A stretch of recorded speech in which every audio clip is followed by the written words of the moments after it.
तो दोस्तों good morning Jharkhand. ठीक है, चलिए शुरू करते हैं आज का टॉपिक। आप झारखंड से हो या फिर आउट ऑफ झारखंड से हो, सभी के लिए काम में देगा। अगर आपका सब्जेक्ट सेमेस्टर 3 में पॉलिटिकल साइंस है, ठीक है, और उसमें आपको क्या पूछा जाएगा, पब्लिक एडमिनिस्ट्रेशन, ठीक है, मतलब कि लोक प्रशासन। ठीक, पब्लिक एडमिनिस्ट्रेशन, लोक प्रशासन। दोस्तों जेनरिक इलेक्टिव पेपर में इस बार जो आपका एग्जाम ले रहा है जेनरिक पेपर, इसमें आपका पब्लिक एडमिनिस्ट्रेशन पूछा जाएगा। क्या पूछा जाएगा? पब्लिक एडमिनिस्ट्रेशन, मतलब कि लोक प्रशासन। ठीक है, और मैं ये जो क्वेश्चन पेपर दे रहा हूँ ना, प्रीवियस ईयर का है। एंड अगर आपका क्वेश्चन ना मैच करे तब बोलिएगा, हमारी वीडियो कभी मत देखिएगा यार, अगर मैच नहीं करे तो। ठीक है, डेफिनेटली मैच करेगा, 4 से 5 क्वेश्चन जरूर मैच करेगा। ऑब्जेक्टिव एंड सब्जेक्टिव दोनों हैं। ठीक है, तो चलिए देखते हैं। देखिए, फुल मार्क्स 80 है, टाइमिंग 3 आवर है। ठीक है, सभी को मालूम है। और बोला गया है कि किन्हीं 4 प्रश्नों के उत्तर दें जिसमें से प्रश्न संख्या 1 अनिवार्य है। ठीक है, जिनका भी जेनरिक इलेक्टिव का पेपर होने जा रहा है सब के लिए काम में देगा। अब देख ले रहे हैं तो यहाँ पे आपके 10 सबसे पहले 1 मार्क्स वाले क्वेश्चन है, फिर 5-5 मार्क्स वाले 2 क्वेश्चन आएंगे। ठीक है, और बाकी सभी क्वेश्चन फिर लॉन्ग आंसर टाइप के होंगे। क्वेश्चन आपका हिंदी इंग्लिश दोनों में है, आप जिसमें आंसर करना चाहे उसमें आंसर दे सकते हैं। ठीक है, तो मैं हिंदी में ही पढ़ूंगा। पहला क्वेश्चन है कि who said public administration is an instrument with 2 blades.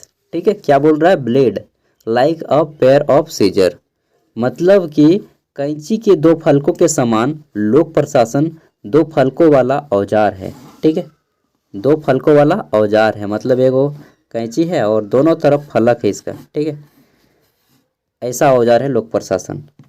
तो इसको अगर पढ़ रहे हैं तो बहुत अच्छा काम देगा, यूज करना जानते हैं तो।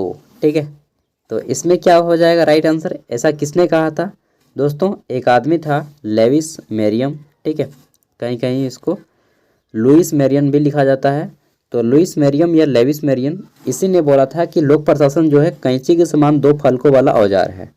ठीक है, क्योंकि मेरा खुद एमए पॉलिटिकल साइंस है तो मुझे थोड़ा सा ज़्यादा नॉलेज है। ठीक है, चलिए आगे बढ़ते हैं। बी नंबर है, निम्न में से कौन पोकोक दृष्टिकोण का समर्थक है? ठीक है, पोकोक दृष्टिकोण का समर्थक कौन है? देखिए, यह एक पॉइंट ऑफ व्यू है, जैसे कि पोस्ट कॉर्ब एक है आपका POST कॉर्ब। ठीक है, इसी तरह से पोकोक एक दृष्टिकोण है, इसके सब के फुल फॉर्म होते हैं और डिटेल में इसको पढ़ना होता है। मतलब इसी पे आपको एक बड़ा बड़ा मतलब क्या बताएं, एक चैप्टर बन जाएगा। ठीक है, तो इसको किसने बोला? पोकोक दृष्टिकोण को दिया था किसने? लूथर गोलिक ने। ठीक है, वैसे तो बहुत आदमी थे लेकिन मेन जो नाम आता है लूथर गोलिक का आता है। ये सभी पॉलिटिकल साइंस के पब्लिक एडमिनिस्ट्रेशन के चिंतक हैं। ठीक है, या फिर हम लोग बोल सकते हैं कि पब्लिक एडमिनिस्ट्रेटर हैं। ठीक है, आगे देख लेते हैं। अगला है, भारत में केंद्रीय बजट का निर्माण कौन करता है? बजट से रिलेटेड 2-3 क्वेश्चन जरूर आएंगे आपके एग्जाम में डेफिनेटली। ठीक है, तो भारत में बजट का निर्माण कौन करता है? बजट कौन पेश करता है? ठीक है, ऐसा क्वेश्चन आ सकता है। तो दोस्तों बजट का निर्माण करता है हमारा वित्त मंत्रालय। कौन? Finance ministry. और हमारे वित्त मंत्री कौन है वर्तमान में? ये भी क्वेश्चन आ सकता है, निर्मला सीतारमन। ठीक है, भारत की प्रथम महिला वित्त मंत्री निर्मला सीतारमन। और नीति आयोग कब आया? 1 जनवरी 2015 को, ये भी क्वेश्चन आ सकता है। ठीक है, आगे देख लेते हैं। क्वेश्चन है हमारा, निम्नलिखित में से कौन सा एक लोक प्रशासन की प्रयोगशाला है? प्रयोगशाला यानी कि लाइब्रेरी। दोस्तों लोक प्रशासन की प्रयोगशाला हम लोग सांसद को भी बोलते हैं, विधानसभा को भी बोलते हैं, और शासन के अंग, तीनों अंगों को बोलते हैं, जनता को भी बोलते हैं, यानी कि कार्यपालिका, न्यायपालिका और विधायिका। इन तीनों को हम लोग शासन का अंग बोलते हैं और इन तीनों से लोक प्रशासन जुड़ा हुआ है। ठीक है, तो शासन के अंग हो जाएंगे ऑर्गन ऑफ गवर्नमेंट। ठीक है, आगे देख लेते हैं। नेक्स्ट हमारा क्वेश्चन है, निम्न में से किस विद्वान को लोक प्रशासन का जनक माना जाता है? Which of the following scholars, scholar मतलब होता है विद्वान। ठीक है, इसको नोट कर सकते हैं। कोई आपको बोले बहुत बड़ा स्कॉलर बन रहा है तो मुझे यार क्या, स्कॉलर मतलब छात्रवृत्ति बोल रहा है क्या जी? उसका मतलब होता है विद्वान। ठीक है, which of the following scholars is considered the father of public administration. दोस्तों पब्लिक एडमिनिस्ट्रेशन अगर आप पढ़ रहे हैं तो इसको एक चीज़ याद रख लीजिएगा कि पब्लिक एडमिनिस्ट्रेशन जो है यह भारत का नहीं है, बल्कि यह एक अमेरिकी राष्ट्रपति थे वुड्रो विल्सन, ठीक है। उन्हीं ने इस सब्जेक्ट का विकास किया है और इसको एक सब्जेक्ट का रूप दिया। वुड्रो विल्सन पब्लिक एडमिनिस्ट्रेशन के हैं, ठीक है। ऑप्शन 1 इसका राइट आंसर हो जाएगा। अमेरिका के रहने वाले थे, अमेरिका के राष्ट्रपति थे। आगे देख लेते हैं नेक्स्ट क्वेश्चन है हमारा, नवीन लोक प्रशासन की दृष्टि से सबसे महत्वपूर्ण सम्मेलन कौन सा है।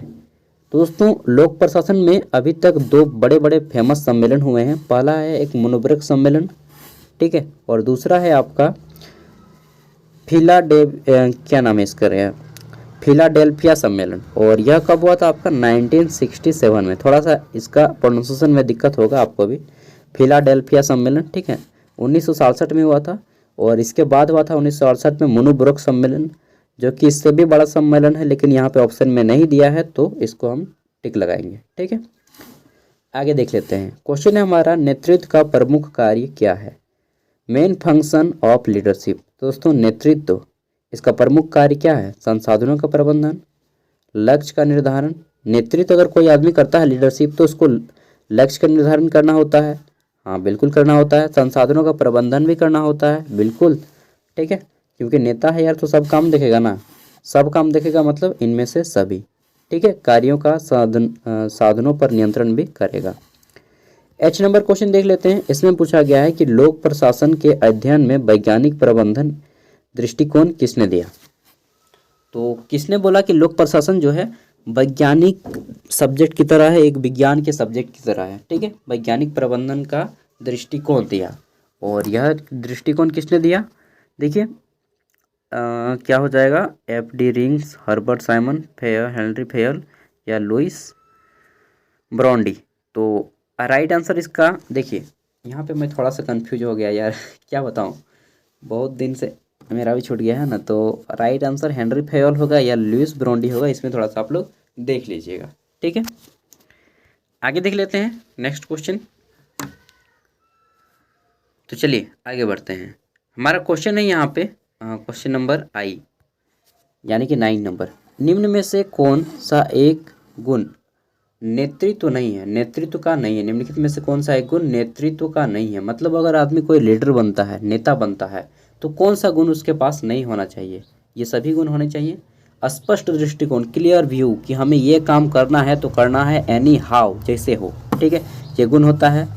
लाल फीताशाही, ये नहीं गुण है। इसका मतलब क्या होता है अभी मैं आपको बता रहा हूँ। दृढ़ इच्छा शक्ति होना ही चाहिए कि यार मैं नहीं जानता हूँ कैसे होगा लेकिन होगा, ठीक है। और फिर इसके मतलब जो भी मुसीबत आए उसको झेलना है और पार करना है, दृढ़ इच्छा शक्ति, चाहे जो हो जाए, ठीक है, जान जाए चाहे मतलब यही होता है दृढ़ इच्छा शक्ति कि चाहे मुझे कितना भी मेहनत करना पड़े इस चीज़ को मैं हासिल करके रहूँगा, ठीक है।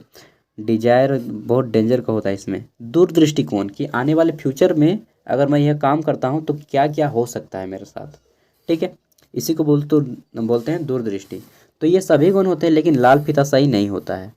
ये क्या होता है भाई, तो लाल फीताशाही सुनने में ही लगता है गुंडा जैसा वर्ड, ठीक है। तो दोस्तों इसका मतलब होता है जब सरकारी ऑफिस में किसी काम को करने दिए आप, और करने में अगर जितना टाइम है उससे ज़्यादा टाइम लगने लगा तो उसको बोलते हैं लाल फीताशाही हो रहा है अब मेरे काम में, ठीक है। सपोज दैट मान के चलते हैं कि आपने कोई कॉलोनी का, चाहे पेंशन का, चाहे किसी का एगो एप्लीकेशन लिखा, ठीक है।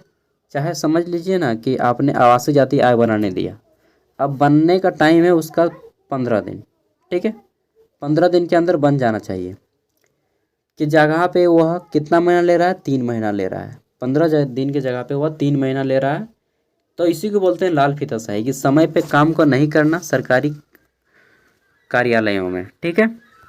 तो यह नेता का गुण नहीं होना चाहिए, यह नेता का नहीं बल्कि घटिया आदमी का गुण होता है आगे देख लेते हैं। क्वेश्चन है हमारा, प्रशासन पर नियंत्रण किसका होता है, ठीक है।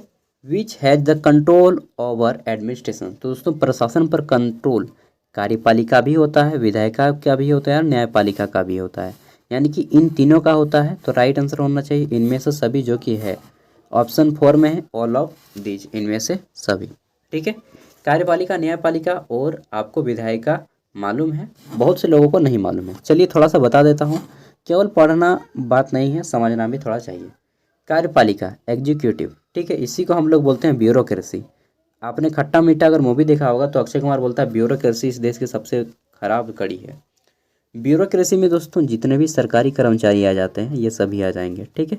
सरकारी कर्मचारी, सरकारी नौकरी करने वाले, एक तरह से सिंपल मैं बात समझा रहा हूँ, ठीक है। विधायिका, इसमें कौन आ जाएगा, तो एमपी एमएलए, जितना नेता लोग बनता है ना एमपी और एमएलए, ये विधायिका में आ जाएंगे, ठीक है। और न्यायपालिका में कौन आ जाएंगे, तो जितना भी जज है, कोर्ट है, सिविल कोर्ट से लेकर के आपका एकदम हाई कोर्ट, सुप्रीम कोर्ट तक से लेकर इंटरनेशनल कोर्ट तक, ये सभी आपका न्यायपालिका में आ जाएगा, ठीक है। इसका काम है न्याय करना, ठीक। विधायक का काम है कानून बनाना और देश को अपने फ्यूचर की ओर ले जाना, ठीक है। जो ऑर्डर यहाँ पे ये बनाते हैं, रूल बनाते हैं, इसको फॉलो करवाने का काम ये सरकारी कर्मचारी लोग करवाते हैं, ठीक है। ये कानून बना दिए कि अब ये करना है आप लोगों को, ये ऑर्डर कर दिया, ये ऑर्डर वाइज सप्लाई कर रहा है, ठीक है, इसका ये पूर्ति कर रहा है। समझ गए। तो चलिए आगे बढ़ते हैं। अब देखिए हमारा यहाँ पे 5 मार्क्स वाले क्वेश्चन है। ये क्वेश्चन आपके एग्जाम में कुछ इसी टाइप से आ सकते हैं, मिलते जुलते, ठीक है। तो पहला क्वेश्चन है हमारा यहाँ पे, नवीन लोक प्रशासन की अवधारणा को स्पष्ट कीजिए। इंग्लिश में है कि explain the concept of new public administration, ठीक है। नवीन लोक प्रशासन की अवधारणा कैसी है इसके बारे में बताना है। नेक्स्ट देखते हैं, हमारा अगला क्वेश्चन है, प्रशिक्षण के उद्देश्य एवं प्रकारों पर एक नोट लिखना है कि ट्रेनिंग क्या होता है। किसी भी चीज़ को ट्रेनिंग दिया जाता है तो क्या होता है, ठीक है। जैसे बहुत से कोई आदमी पुलिस का ट्रेनिंग लेता है, कोई टीचर का ट्रेनिंग लेता है, ठीक है, कोई पब्लिक एडमिनिस्ट्रेशन का ट्रेनिंग लेता है। तो ट्रेनिंग सबका होता है, कार्य को सीखने के लिए ट्रेनिंग जरूरी है, ठीक है, उसके बारे में बताना है।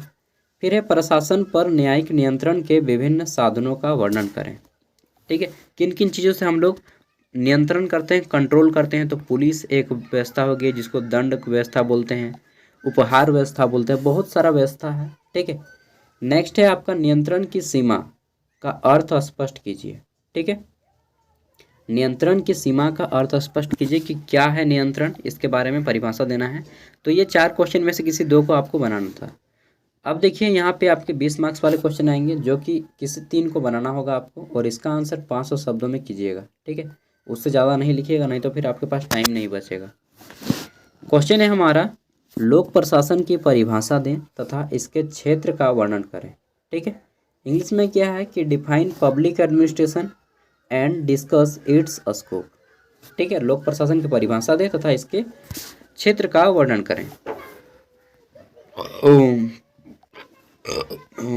चलिए यार, अगला क्वेश्चन है लोक सेवाओं में भर्ती। जो लोक सेवा में भर्ती होता है ना, पीसीएस, आईएएस, आईपीएस से लेकर के जितना बीडीओ, सीओ ये सब हो गया, तो लोक सेवाओं में भर्ती के विभिन्न पद्धति का आलोचनात्मक परीक्षण कीजिए कि इन भर्तियों में कौन कौन सी कमी है, इन कमियों के दूर कैसे किया जाएगा, इन सब के बारे में बताना है, ठीक है। आलोचना जब भी पूछे तो कमियों को बताना है। चौथा क्वेश्चन है, पद सोपान सिद्धांत से आप क्या समझते हैं, इस प्रणाली के गुण और दोष बताइए कि पद सोपान प्रणाली में कौन कौन से अच्छे गुण हैं और कौन कौन से बुरे चीज़ हैं जिसको हमें दूर करना चाहिए, ठीक है। आगे देख लेते हैं, क्वेश्चन है हमारा, प्रशिक्षण क्या है। फिर से क्वेश्चन, प्रशिक्षण के उद्देश्य एवं प्रकारों पर नोट लिखें, ठीक है। तो आप लोग इजीली लिख सकते हैं कि किसी भी कार्य को करने से पहले प्रशिक्षण दिया जाता है, इसको डिटेल में लिख लीजिएगा। नेक्स्ट है हमारा, एक अच्छे बजट के प्रमुख सिद्धांत की व्याख्या करें, ठीक है। एक अच्छा बजट क्या होता है, कैसे पेश किया जाता है, इसको गुप्त रखा जाता है, ठीक है। अशुद्धि शुद्धि सब का ध्यान रखा जाता है, इन सब के बारे में बताना है। बजट के बारे में पढ़ लीजिएगा, बहुत काम देगा। एक क्वेश्चन जरूर आएगा बजट से और एक प्रशिक्षण से, ठीक है। अगला है, प्रशासन पर विधायिक नियंत्रण के प्रणाली की विवेचना करें, ठीक है। विधायिक मतलब कि आपका एमपी एमएलए का नियंत्रण, ठीक है। नेक्स्ट है आपका यहाँ पे अंतिम क्वेश्चन, नवीन लोक प्रशासन के प्रमुख विशेषताओं और उसके विकास का वर्णन करें।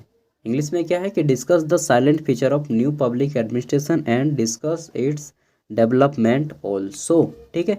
यानी कि नवीन देखिए एक लोक प्रशासन हो गया, उसके बाद फिर थोड़ा सा इसका अवधारणा बदला और यहाँ पे लोक प्रशासन को चेंज करके नवीन लोक प्रशासन लाया गया। ठीक है, तो इसकी कौन कौन सी विशेषताएं हैं ये बताने हैं आपको, और इसका विकास कैसे हो रहा है अभी ये चीज़ बताना है। दोस्तों आप यकीन मानिए आपके क्वेश्चन इन्हीं में से बहुत सारे क्वेश्चन आएंगे, और आपका जितना क्वेश्चन लिख रहा है ना 20 मार्क्स वाले तीन को क्वेश्चन जरूर टच करेगा यहाँ से, बड़ा वाला छोटा वाला भी 3-4 को मैच कर जाएगा 10 में से। ठीक है, इस तरह से 4 से 5 क्वेश्चन आपके जरूर एग्जाम में मैच करेंगे और आप लोग अच्छे से पेपर को कर सकते हैं। तो इतना जितना मैं क्वेश्चन दे रहा हूँ यहाँ पे सबको सॉल्व कर लीजिएगा, एग्ज़ाम से पहले 50 वर्ड करके लिख लीजिएगा। ठीक है, और बाकी मैं और 1-2 पेपर लाऊंगा, उतना कर लीजिए, बाकी आपका एग्ज़ाम इजीली पार हो जाएगा। बाकी सेमेस्टर 4 का भी मैंने अपलोड कर दिया है, और एग्ज़ाम से पहले कुछ पेपर बाकी हैं जिसको मैं कर दूंगा। ठीक है, मिलते हैं अगले वीडियो में, बाय। इसका PDF का लिंक आपको वीडियो को डिस्क्रिप्शन में मिल जाएगा, वहाँ से इसको डाउनलोड कर सकते हैं। Thank you.